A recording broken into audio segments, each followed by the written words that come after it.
नमस्कार, मैं अंकित पटेल आप लोग का स्वागत करता हूं हमारे इस यूट्यूब चैनल पर रेसो 247। आज हम लोग बात करने वाले हैं मगध की उत्कर्ष की और इसी के साथ हम लोग सिकंदर को भी देखेंगे। तो आज का ये हमारा टॉपिक रहेगा। हम लोग लूसेंट की पुस्तक को कवर कर रहे हैं। तो चलिए स्टार्ट करते हैं हम लोग इस वीडियो को। मगध राज का उत्कर्ष की बात करेंगे हम लोग। तो इसके सबसे प्राचीन वंश की बात करते तो उसके संस्थापक कौन थे? बृहदर था।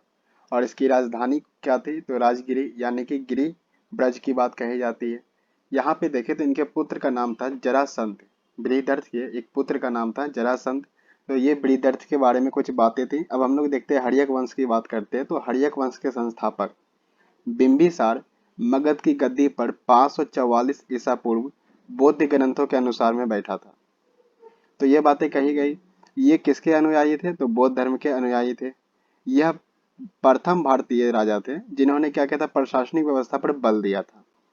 ब्रह्मदत्त को हरा करके अंगराज्य को क्या किया था? अंगराज को मगध में मिला लिया था। और उसके बाद अगर देखें तो राजगिरी का निर्माण कर उसे अपनी राजधानी बनाया। मगध पर करीब 52 वर्षों तक इसने शासन किया था। किसने? तो बिंबिसार ने। अब इनकी सेवा की बात करें, महात्मा बुद्ध की सेवा में बिंबिसार ने राज्यवैद्य जीवक को भेजा। और वहीं पे देखे अवंती के राजा प्रद्योत जब पांडु रोग से ग्रसित थे तो उसके लिए भी उस समय उन्होंने क्या किया था? जीवक को भेजा था उनकी सेवा के लिए।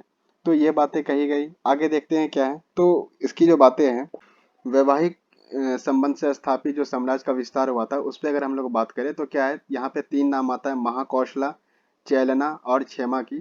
तो हम लोग यहाँ पे देखते हैं कि कौशल नरेश प्रसेनजीत की बहन महाकौशला से और वैशाली की चेटक की पुत्री चेलना से। और अगर देखें तो मध्य देश यानी आधुनिक पंजाब की राजकुमारी क्षेमा से इनकी शादी हुई। तो ये बातें कही गई। इसी को हम लोग अब एक फ्लो चार्ट के रूप में समझते हैं। तो आगे देखते हैं क्या है कि सर्वप्रथम हम लोग क्या पढ़ें। सर्वप्रथम जो इसके संस्थापक हैं कौन है? सर्वप्रथम सर्वप्राचीन संस्थापक कौन है? तो बृहदर्थ है। राजधानी क्या थी इसकी? गिरिब्रज। पुत्र का नाम क्या था? तो जरासंध। तो यहाँ पे हम लोग देखें इनके बारे में। आगे देखते हैं हर्यक वंश की बात करते। तो हर्यक वंश में देखें तो इनके संस्थापक जो थे वो कौन थे? बिंबिसार। गद्दी पर कब बैठे थे?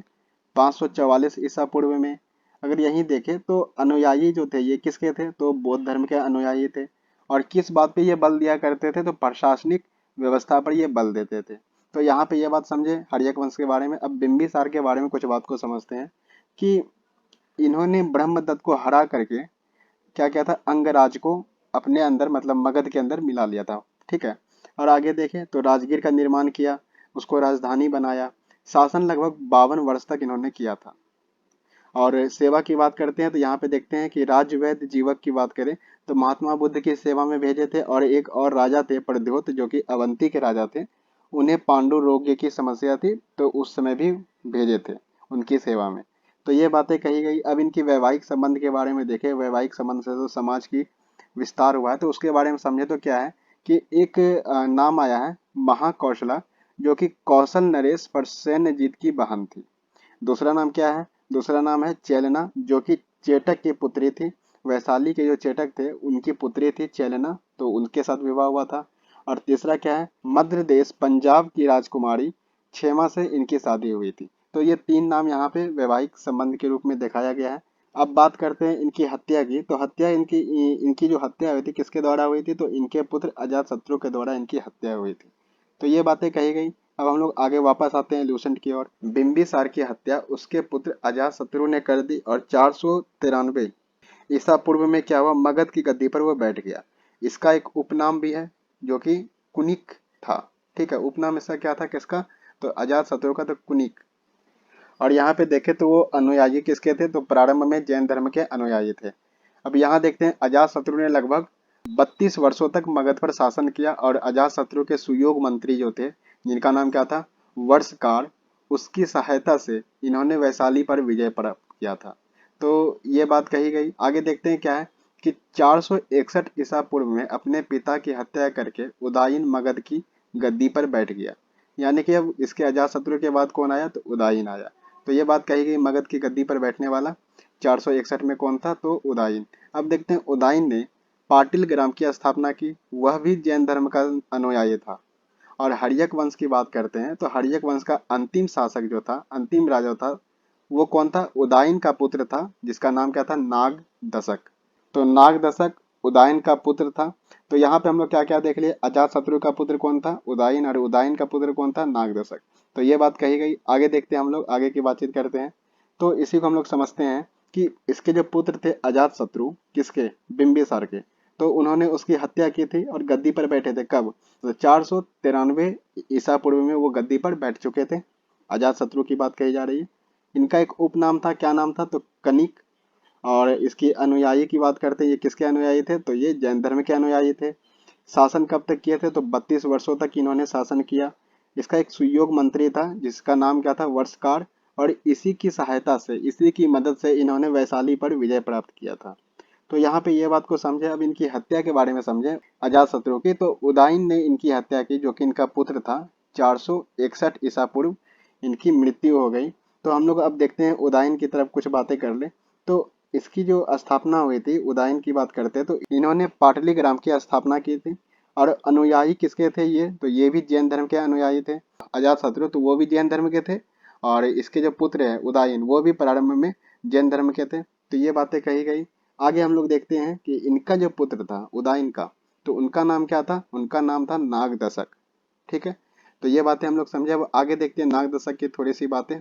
नागदशक को उसके अमात्य शिशु नाग ने 412 ईसा पूर्व में अपदत्त करके क्या किया? मगध पर शिशु नाग वंश का स्थापना कर दिया।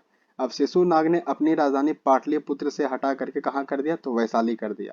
तो इस बात को ध्यान में रखना है। अब यहाँ देखें तो शिशु नाग का जो उत्तराधिकारी था कालाशोक, उन्होंने क्या किया? पुनः राजधानी को पाटलिपुत्र ले लिया, यानी कि फिर से बदल दिया।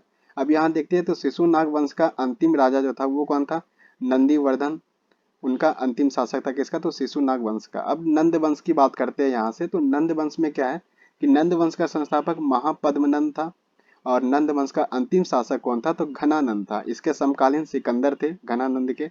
और यहाँ पे देखते हैं तो चंद्रगुप्त मौर्य ने इनके साथ युद्ध किया था और युद्ध में इसे पराजित किया था।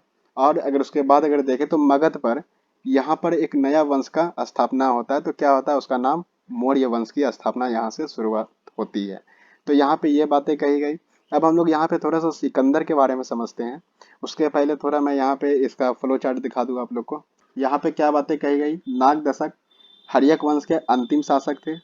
ठीक है। और उसके बाद इसका एक अमात्य शिशुनाग था। अब शिशुनाग की तरफ आते हैं तो अमात्य शिशुनाग ने 412 ईसा पूर्व अपदत्त करके मगध पर क्या किया? शिशु नागवंश का स्थापना कर दिया। और इसकी राजधानी क्या किया? राजधानी को पाटलिपुत्र से वैशाली कर दिया। लेकिन इसका जो उत्तराधिकारी था, जिसका नाम क्या था? कालाशोक, उन्होंने पुनः पाटलिपुत्र कर दिया था इसका राजधानी। तो अंतिम शासक नंदीवर्धन था।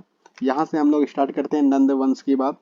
तो नंद वंश में देखते हैं नंद वंश के जो संस्थापक थे वो कौन थे? तो महापद्मनंद थे।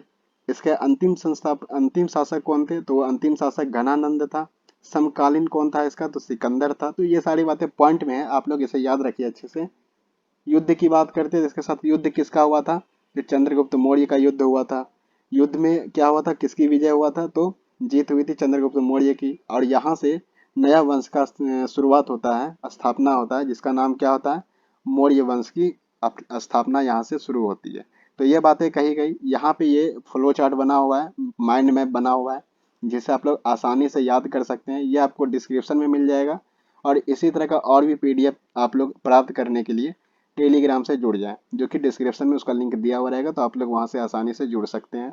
तो आप लोग यहाँ से इसको रख करके अच्छे से याद कर सकते हैं। मगध के उत्कर्ष के बारे में शॉर्ट में रिवीजन कर सकते हैं। तो बहुत सारी इससे फायदा हो सकती है। तो चलिए हम लोग आगे चलते हैं, अब सिकंदर की ओर आते हैं। सिकंदर का जन्म 356 ईसा पूर्व में हुआ था और इनके पिता का नाम क्या था? फिलिप। तो फिलिप के बारे में कुछ समझे तो 359 ईसा पूर्व में मकदुनिया का शासक बना। इसकी हत्या 329 ईसा पूर्व में कर दी गई थी। यहाँ पे देखें तो सिकंदर अरस्तु के शिष्य थे। सिकंदर ने भारत विजय का जो अभियान शुरू किया था, प्रारंभ किया था, तो ये कब से किया था? 326 ईसा पूर्व से प्रारंभ किया था। यहाँ पे देखें तो इसका जो सेनापति था सेल्यूकस निकेटर था। किसका? तो सिकंदर की बात की जा रही है। और अगर देखते हैं इसी को हम लोग फ्लो चार्ट में एक बार समझे तो क्या है, हम लोग बात करते हैं कि इनका जन्म जो है 356 ईसा पूर्व में हुआ। और इसके पिता का नाम क्या था? फिलिप था, जो कि 359 ईसा पूर्व में क्या हुआ था? 359 ईसा पूर्व में मकदूनिया का शासक बना था। और उसी के साथ देखिए इनकी हत्या जो हुई थी 329 ईसा पूर्व में इनकी हत्या हो गई थी। ठीक है। तो यहाँ पे हम लोग देखते हैं कि अब सिकंदर की बात करते हैं तो सिकंदर किसका शिष्य था? तो सिकंदर अरस्तु का शिष्य था। और ये भारत विजय का जो अभियान शुरू किया गया था इनके द्वारा। और देखिए ये शुरू कब हुआ था? तो 326 ईसा पूर्व में ये शुरुआत की गई थी। सेनापति का नाम क्या था? तो सेल्यूकस निकेटर। और जल सेनापति जो थे इनके उनका नाम क्या था? तो इनका उनका नाम था निर्याकस। तो ये बातें कही गई। हम लोग आगे देखते हैं, बात को समझते हैं। सिकंदर को पंजाब के शासक पोरस के साथ युद्ध करना पड़ा था, जिस युद्ध को हम लोग हाइडेस्पीज के युद्ध या फिर झेलम का युद्ध के नाम से जानते हैं। यहाँ बात करते हैं सिकंदर की जो सेना थी उसने क्या किया था? व्यास नदी को पश्चिम तट पर पहुंच करके व्यास नदी के पश्चिम तट पर पहुंचा और उसके बाद उसे पार करने से इनकार कर दिया। तो ये किसने किया था? तो सिकंदर की सेना ने किया था। व्यास नदी को पार करने से इनकार कर दिया था। अब यहाँ पे देखें तो सिकंदर स्थल मार्ग द्वारा ही 325 ईसा पूर्व में भारत से लौट गए थे। तो ये बातें कही गई। तो सिकंदर की मृत्यु अगर हम लोग देखें तो 323 ईसा पूर्व में बेबीलोन में 33 वर्ष की अवस्था में हो गई। सिकंदर का जल सेनापति का नाम हम लोग देख लिए पिछले स्लाइड में, निर्याकस था। सिकंदर के प्रिय घोड़ा की बात करते तो बहु केफला था इनका नाम। और इन्हीं के नाम पे, इसी घोड़े के नाम पे क्या, झेलम के पास जो एक नगर है, बात करें तो झेलम नदी के तट पर जो बहु केफला नाम का नगर है वो बसाया गया। तो किसके नाम पे ये पड़ा है ये नाम? तो इनके घोड़ा के, सिकंदर के घोड़ा के नाम पे पड़ा है ये नाम। ठीक है। तो ये सारी बातें थी घोड़ा की और सिकंदर से जुड़ी कई सारी बात। तो हम लोग यहाँ पे सिकंदर के बारे में समझे। अब इसी को हम लोग एक फ्लो चार्ट के रूप में समझते हैं इस बात को। तो क्या है, हम लोग यहाँ पे इसके मतलब जन्म की बात हम लोग कर रही है। अब हम लोग थोड़ा युद्ध की ओर आते हैं।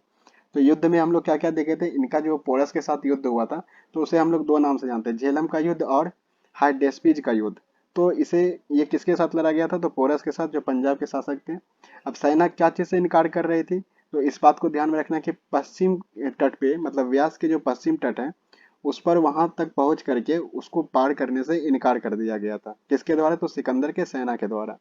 अब यहाँ देखते हैं भारत से लौटने का जो बात हुआ था, कब हुआ था? तो 325 ईसा पूर्व में स्थल मार्ग से वो लौट गए थे।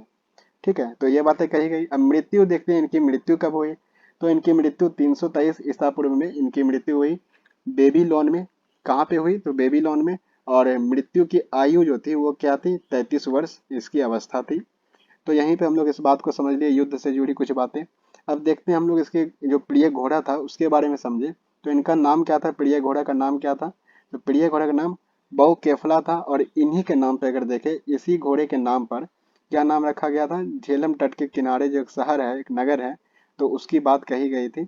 अब हम लोग यहाँ पे देखते हैं कि एक फ्लो चार्ट बनाया गया है, माइंड मैप, जैसे आप लोग सिकंदर की सारी बातें याद रख सके अपने माइंड में एक बार पढ़ करके।